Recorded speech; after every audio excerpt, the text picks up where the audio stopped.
destroying and blood and ugh. What is the deal with all of the killing and suffering in our scriptures, especially the Old Testament narrative? Now, I always chuckle to myself when dogmatists disparage the Quran or Islam due to its violent nature. It makes me wonder how much of the Old Testament they've actually read. It's some harsh stuff. Well, with all that being said, today's elections have afforded us an opportunity to look at Scripture that could be considered contradictory to others within the larger biblical text. The verse I'm referring to specifically is in the New Testament reading. Sandy read it for us. 1 Corinthians 10, verse 13. No testing has overtaken you that is not common to everyone.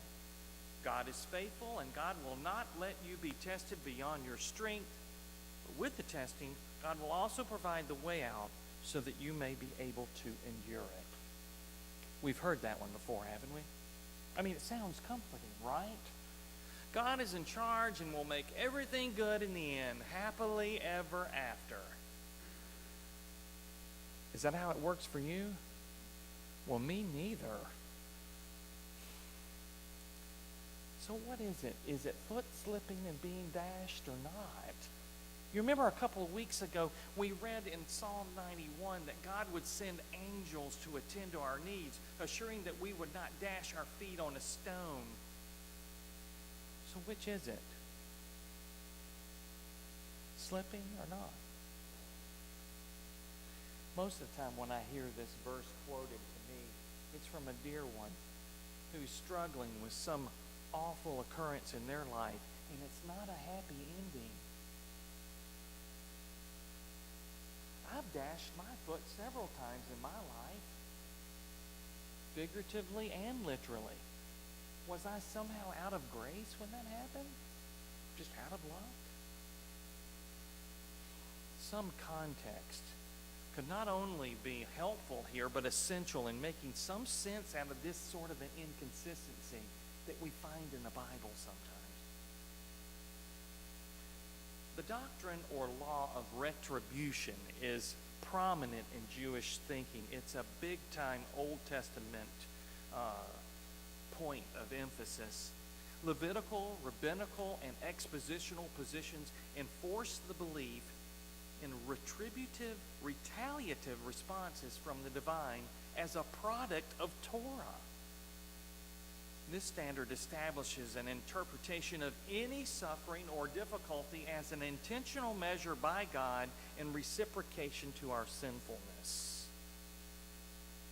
The historical sections of the Old Testament are dense with story after story after story of God blessing Israel, only for them to fall from grace, then punished, generating remorse as an impetus for seeking forgiveness, which is granted with blessing, and then the cycle happens all over again. Over and over and over again. You keep thinking, didn't we see this in the last act? Everything in the Old Testament is associated with Torah. Now, also in prior discussions, we've discussed this idea about the Old Testament concept of righteousness. Simply put, obey the religious laws, the Torah, and you will be right with God, and thus you will be blessed. Disobey those laws, and you're going to be wicked and about to get hammered. I mean hammered. Hence all the violence and suffering in the Old Testament. It's always a product of some sort of wrongness or sinfulness or, you know what, they had it coming kind of thing. This equation yields to, understanding of, in the book of Job, when his friends are coming up to him and they're saying, if you'll just repent, God will make it all right. Well, we knew the rest of the story. He didn't do anything wrong. He was suffering mightily and hadn't done anything wrong. But because of this Old Testament concept of retribution, his friends are like, this wouldn't be happening if you were living right. Boy, they're good buddies. Thanks a lot. The other side of the coin,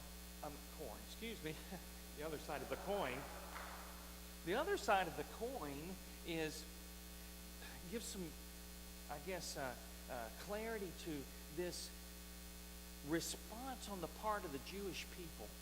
If they perceive anything at all as aggression, they respond with 100 times the amount of force. Have you ever heard of an eye for an eye or a tooth for a tooth? That's not what they do. You knock my tooth out, I'm going to knock everybody in your family teeth out, every last one of them. So none of you have any teeth. That's the response. All you have to do is look at some of the military history of Israel. So anyway, the bottom line is if something bad was happening, then somebody deserved it. It's awful theology. It's awful. It's just awful. Nonetheless, many who translate this position literally on those whom they do not favor will assume the opposite, or 1 Corinthians that we read just a little while ago, on those they do favor, or themselves. It's always the other person. I was in seminary and was in a little room church down there just below the mountain.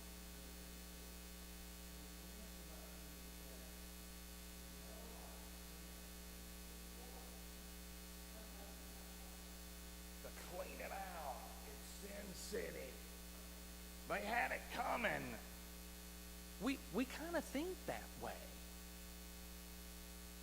But it's awful, awful theology. It's taking a literal read on something like this. And Richard Rohr would be the first to tell you that a literal read is always the most shallow or at least oversimplified way to look at anything.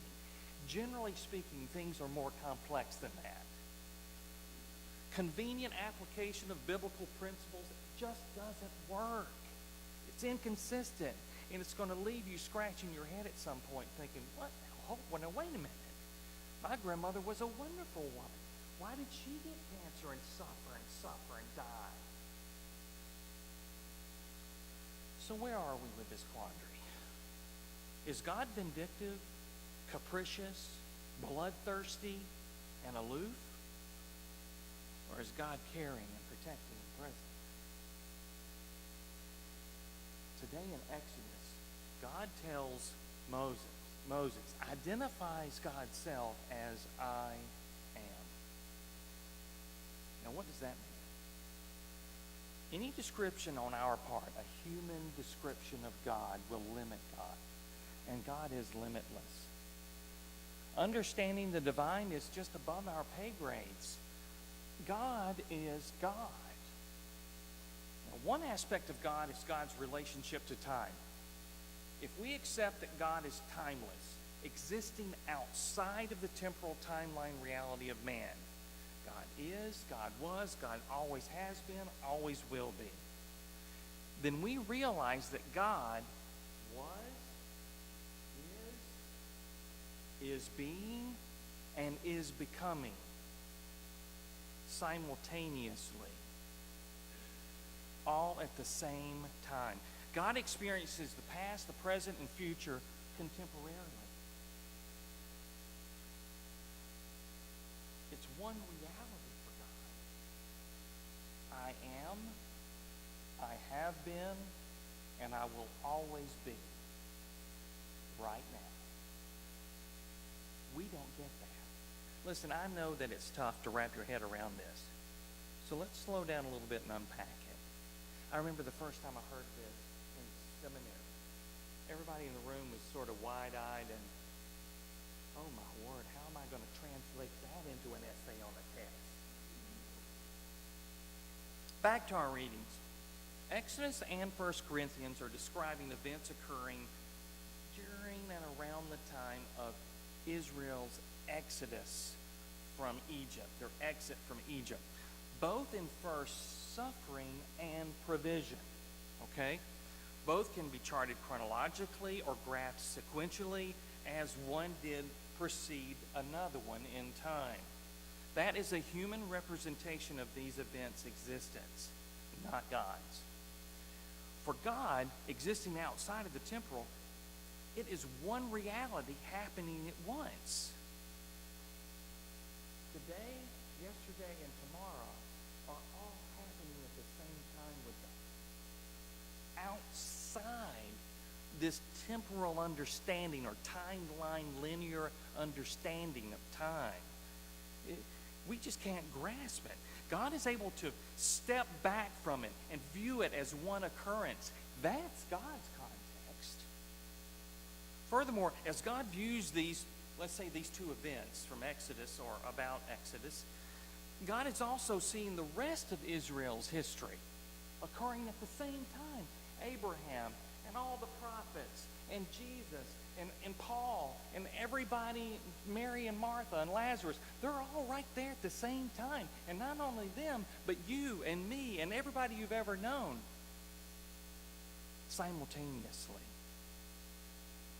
God already knows the outcome and can see it happening as God sees the immediate events unfolding. Singular moments in linear time do not exist with God.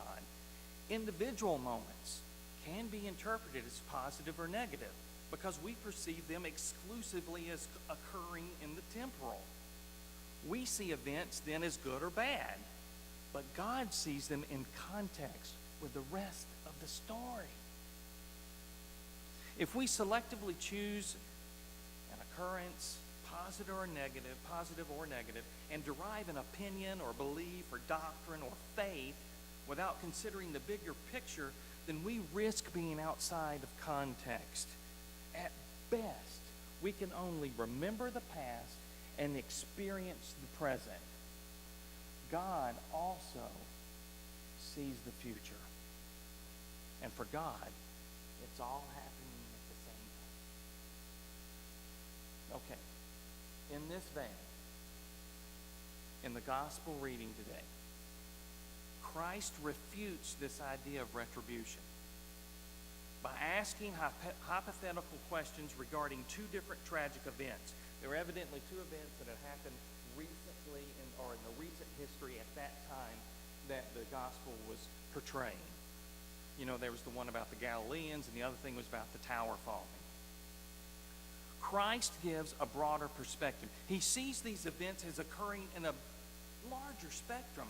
His premise would be that those experiencing these terrible incidents, they were not any more or less deserving of their fate than anyone else. And Jesus would know where these events fit in Israel's larger corporate picture. Christ is saying that that's not even the point. With God, the end view is always in the now. It's always in play.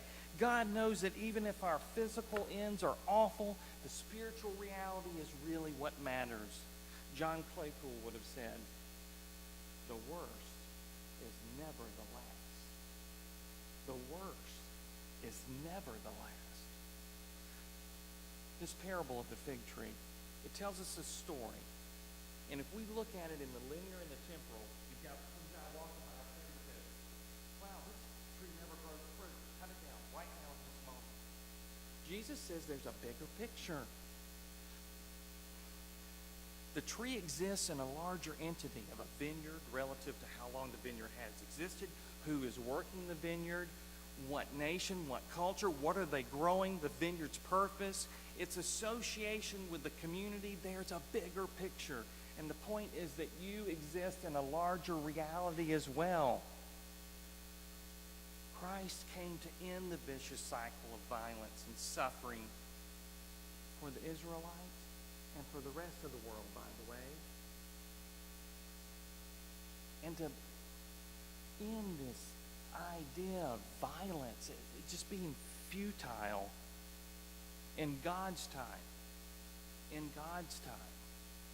The provision of an incarnate grace, Jesus Christ, was happening concurrent with all of the harsh events you read in the Old Testament, along with the balance of history of mankind, including you and me